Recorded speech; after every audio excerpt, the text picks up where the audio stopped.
जम्मू कश्मीर के lieutenant governor Manoj Sinha ने IIM Jammu के छठे कन्वेंशन से खिताब किया और इस तकरीब में मरकजी वजीर तालीम धर्मेंद्र प्रधान, ममलकती वजीर बराए पीएमओ डॉक्टर जितेंद्र सिंह और दीगर ने शिरकत की। मनोज सिन्हा ने तलबा से खिताब किया। उन्होंने तलबा को कहा कि आप अपने ख्वाबों को हकीकत में बदल सकते हैं। तलबा को हिम्मत और बसीरत की जरूरत है। तलबा माशरे में अमन, खुशहाली और हम आहंगी को फरोग देने में अहम किरदार अदा कर सकते हैं। उन्होंने कहा कि जम्मू वाहिद शहर है जिसमें IIT, IIM और एम्स है। अहम तालीमी इदारे जम्मू में होने पर उन्होंने वजीर आजम नरेंद्र मोदी का शुक्रिया अदा किया। साथ ही उन्होंने कहा कि नरेंद्र मोदी की क़यादत में हिंदुस्तान ने बहुत तरक्की की। बहुत जल्द हिंदुस्तान विश्व गुरु बनने जा रहा है। वजीर आजम को आलमी सतह पर मजबूत शख्स के तौर पर कबूल किया जा रहा है। I know building a dream in someone's heart is bigger than building any physical structure in this world. You are entering into time and the space of your life that will provide you with the small little moments to turn your ideas into a big reality, a change, a transformation that the society and the world is expecting from you. I would say you are graduating at a perfect time to create a better future, deeply rooted in our glorious past. A professor had once said that if you did not know history, you did not know anything. You were a leaf that did not know it was part of a tree. मित्रों, आप उस generation का प्रतिनिधित्व करते हैं जिसके एक हाथ में वेद है तो दूसरे हाथ में आर्टिफिशियल इंटेलिजेंस है। इन दोनों का बेहतरीन बैलेंस आपको सबसे अलग बनाता है और आज के कॉम्पिटिटिव एनवायरनमेंट में यह क्वालिटी आपको एज प्रदान करती है जिसके लिए Indian institute of management Jammu जाना जाता है।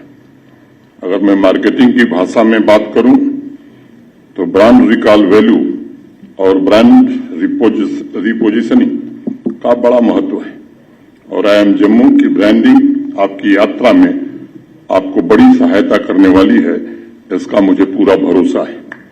माननीय प्रधानमंत्री जी के मार्गदर्शन में आज हमारे देश के ह्यूमन कैपिटल में वह क्षमता आई है कि 2015 से 2022 के बीच में यानी 7 साल में, जैसा मेरे पहले भी जिक्र किया गया, वर्ल्ड इनोवेशन इंडेक्स की रैंकिंग में हम 41 पायदान ऊपर उठे हैं।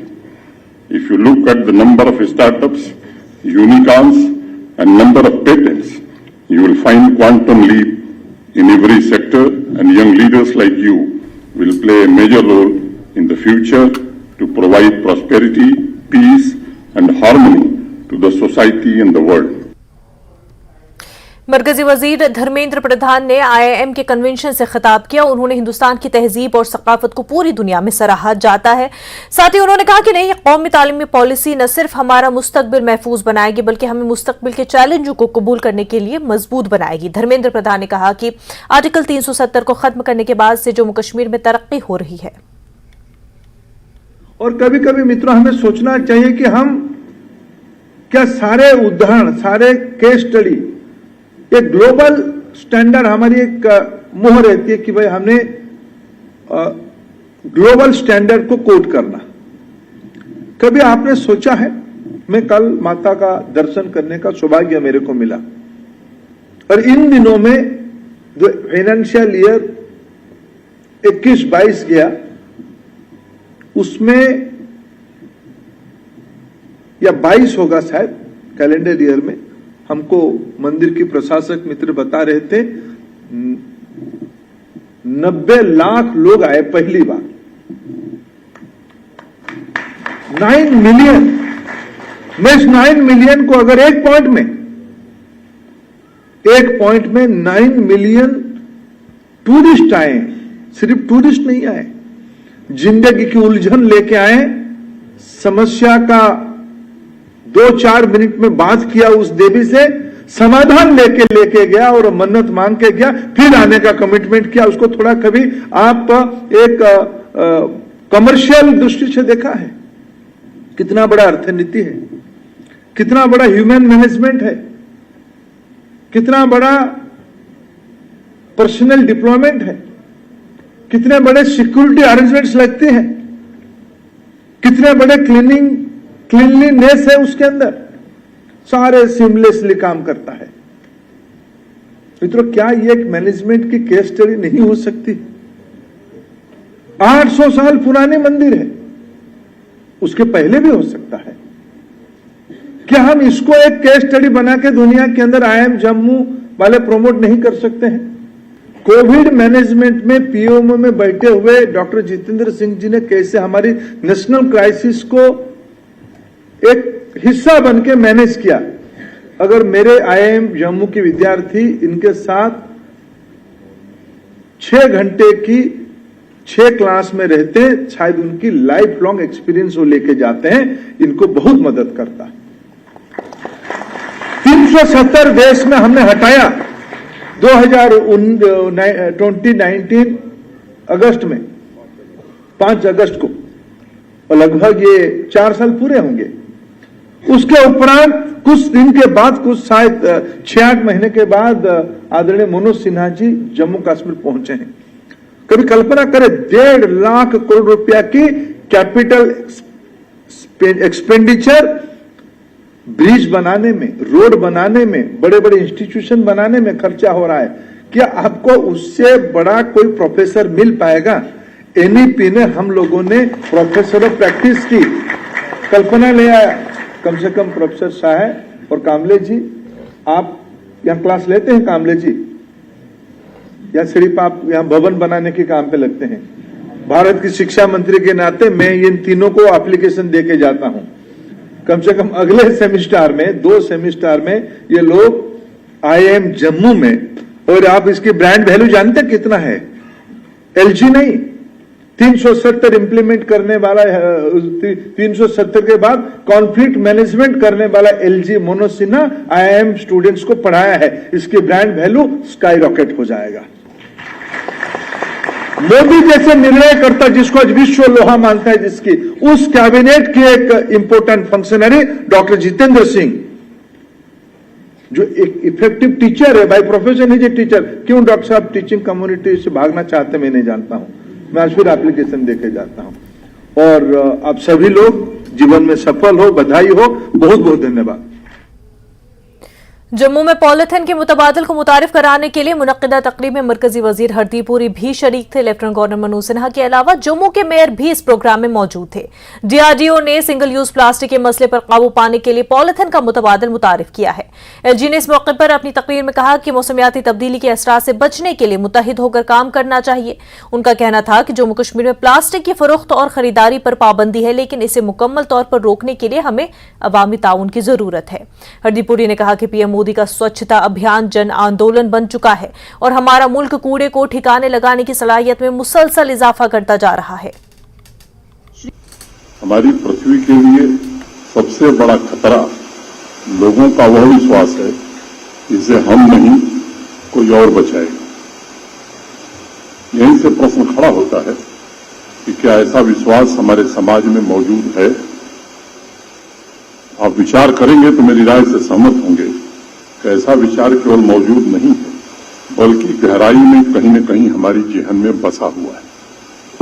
भगत सिंह पैदा होना चाहिए मेरे परिवार में नहीं, पड़ोसी के घर में। इस मानसिकता से बाहर निकलना आवश्यक है। दूसरा करेगा मैं नहीं, यह विश्वास सिर्फ एक समाज नहीं बल्कि पूरी मानवता के लिए एक बड़ा खतरा है। लोगों को लगता है कि उनकी गली कोई और साफ करेगा, मोहल्ले को लगता है कि शहर कोई और साफ करेगा, और समाज को लगता है कि पृथ्वी को क्लाइमेट चेंज से कोई दूसरा बचाए। इस खतरनाक माइंडसेट से आज निकलने की जरूरत है, नहीं तो शहरी जीवन, अर्बन लैंडस्केप को बेहतर बनाने के जितने भी प्रयास हो रहे हैं वो अधूरे रह जाएंगे। आपको ये सबमिट करना चाहता हूं, जो भी हमारी केंद्रीय योजनाएं हैं उनमें से सबसे इंपॉर्टेंट ये स्वच्छता का आंदोलन है, क्योंकि बाकी सारी योजनाएं जो हैं, अगर इसमें हमें सफलता नहीं मिलती तो आप जो मर्जी और कर लीजिए अर्बन सेक्टर में, वहां पे हमें सफलता नहीं मिलनी थी। इसलिए प्रधानमंत्री जी, माननीय प्रधानमंत्री जी पहले प्रधानमंत्री हैं जिन्होंने ये जो अर्बनाइजेशन का चैलेंज है इसमें से एक अपॉर्चुनिटी निकाली है। 2014 में हमारी वेस्ट प्रोसेसिंग कैपेसिटी थी 17%। इसका मतलब ये हुआ जितना भी हम वेस्ट कूड़ा कचरा इकट्ठा करते थे उसमें सिर्फ 17% हम उसको साइंटिफिकली प्रॉपरली उसकी प्रोसेसिंग करते थे। खुशी की बात यह है उसको 2014 से 9 साल में उसको हम 76% पे ले आए हैं और अगले 2-2.5 साल के अंदर यह 100% हो जाएगी। इसमें जिला कुपवाड़ा में फौज को एक बहुत बड़ी कामयाबी मिली। फौज ने पाकिस्तान की जानिब से दरअंदाजी की एक बड़ी कोशिश को नाकाम बना दिया। इस दौरान 5 गैर मुल्की दहशतगर्दों को हलाक किया गया। एडीजीपी कश्मीर ने एक ट्वीट करके इसकी जानकारी दी। एडीजीपी के मुताबिक इलाके में अभी तलाशी कार्रवाई जारी है। कुपवाड़ा जिले में एलओसी के पास जमगुंड इलाके में यह ऑपरेशन अंजाम दिया गया।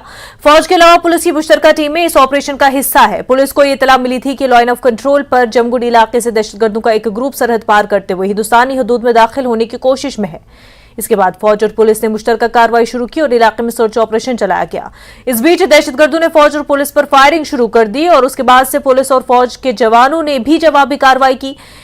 उसमें अब तक 5 गैर मुल्की दहशतगर्द हलाक किए गए हैं। उनसे जंगी साजो सामान बरामद किया गया।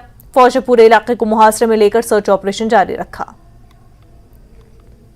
We have been getting a large number of intelligence inputs of likely infiltration from across the line of control.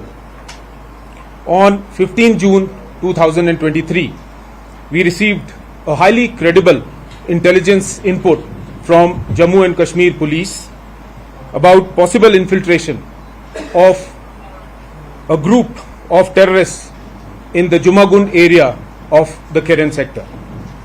Based on this input, multiple ambushes were established along the appreciated routes of infiltration.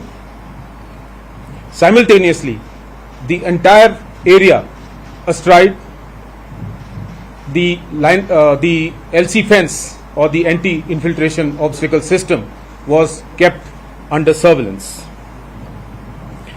At around midnight in the intervening night of 15 and 16 June 2023, movement of terrorists was picked up by the alert troops braving challenging terrain and weather conditions along the line of control fence. The infiltrating terrorists were engaged with precise and accurate fire, and in the ensuing firefight, 5 unidentified terrorists were neutralized with no collateral damage. The terrorists were heavily armed and appeared to be very well trained. The operation continued throughout the night and a detailed search of the area was undertaken at first light. During the search, a large quantity of warlike stores, which include 5 AK series rifles, 15 magazines, ammunition, grenades, night vision devices, binoculars were recovered. The operation is a reflection of high level of synergy between the Indian Army and Jammu and Kashmir Police, who have been working tirelessly to ensure that our beloved Jammu and Kashmir remains peaceful and continues to progress on the path of development and prosperity. I compliment all the officers and men who participated in Operation Jumagund and assure everyone that we shall remain steadfast in our resolve to defeat the evil designs of the inimical elements. वहीं 2023 को अनंतनाग में दहशतगर्दों की जानिब से हलाक किए गए उधमपुर के दीपक शर्मा नामी सर्कस मजदूर का केस को पुलिस ने हल करने का दावा किया है। पुलिस ने 5 मिलिटेंटों को गिरफ्तार कर लिया। अनंतनाग में मुनक्किदा प्रेस कॉन्फ्रेंस के दौरान डीआईजी जनूबी कश्मीर रईस मोहम्मद भट्ट ने कहा कि जम्मू कश्मीर पुलिस के स्पेशल इन्वेस्टिगेटिव टीम ने कम से कम वक्त में ये मामला हल कर लिया है, जबकि कत्ल के लिए इस्तेमाल की गई स्कूटी के अलावा अनंतनाग पुलिस ने एक AK-47 राइफल, गोलियों के राउंड, 2 पिस्तौल, 3 हैंड ग्रेनेड और 7 मोबाइल फोन भी जब्त किए हैं। प्रेस कॉन्फ्रेंस में SSP अनंतनाग आशीष कुमार मिश्रा और दीगर आला अफसरान भी मौजूद रहे। पुलिस के मुताबिक गिरफ्तार किए गए 5 अफराद पाकिस्तान में मुकीम जैश और कश्मीर फ्रीडम फाइटर्स के हैंडलर खालिद इमरान के साथ राब्ते में थे और उसी के इशारे पर दीपक शर्मा को कत्ल करने की वारदात अंजाम दी गई। जो कि अनंतनाग टाउन के ही रहने वाले हैं, देवा कॉलोनी के। एक का नाम सहरान बशीर नदाफ है और दूसरे का नाम उबैद नजीर लाइगरू है। ये दोनों लड़के मिसिंग हो गए। हमारी इन्वेस्टिगेशन भी इन्हीं इंडिविजुअल्स की तरफ पॉइंट कर रही थी और इनके लिए फिर एक लंबा चौड़ा जो है हमें एक सर्च ऑपरेशन लॉन्च करना पड़ा। जैसे जैसे हमारे पास और टेक्निकल क्लूज और बाकी ह्यूमन इंट की जो क्लूज हमारे सामने आए, उस सब को साथ में लेते हुए ultimately we were able to arrest the accused and उसके बाद जो है पूरी कॉन्स्पिरेसी उसका खुलासा किया गया। इसमें काफ़ी टाइम हमें जो है वो लग गया प्रॉपरली पूरी चेन को कवर करने में कि किसने वेपन सप्लाई किया था और किसने रेकी की थी और कैसे उस पूरे वाक़े को अंजाम दिया गया था और कैसे उसमें प्रॉपर प्लानिंग के तहत, प्रॉपर कॉन्स्पिरेसी के तहत जो है directions Pakistan based handler Khalid Kamran, जो कि जैश मोहम्मद या उसका front organization Kashmir freedom fighters करके एक एलिजिड ग्रुप है, उसके हैंडलर ने कैसे डायरेक्शंस दी और वो डायरेक्शंस कैसे बामल लाई गई। DIG जनूबी कश्मीर ने कहा कि दीपक शर्मा को कत्ल करने के पीछे का मकसद टारगेट और माइनॉरिटी किलिंग्स को फिर एक बार तकवीत देना था। ताहम पुलिस इस तरह के वाकया से निपटने के लिए बिल्कुल अहल है। ये एक चैलेंज था, ये बहुत बड़ा एक जो केस था वो हमारे पास था और जैसे कि आप जानते हैं कि इस तरह की जो माइनॉरिटी किलिंग हो रही है उसमें कई सारे एक बहुत मोडस ऑपरेंडी जिसको हम कहते हैं वो यूज हो रहे हैं। बार बार हैंडलर की तरफ से ये डायरेक्शन आती है कि स्पेसिफिकली किसी कम्युनिटी को टारगेट किया जाए और अक्सर व बेशतर आपने देखा कि इस साल हमारे पास काफ़ी सारे इंसिडेंट हुए पिछले साल 1.5 साल में, जहाँ पर कम्युनिटी की बेसिस पे या रेजिडेंस की बेसिस पे टारगेट किया गया लोगों को। तो डेफिनेटली ये हमारे लिए बहुत इंपॉर्टेंट केस था और I would say that it was a matter of the dignity of the police कि हम इस केस को वर्कआउट करें। तो टेररिज्म यहाँ पे चल रहा है, उसके कुछ जो पैरामीटर्स हैं उनको कंट्रोल किया जा सके।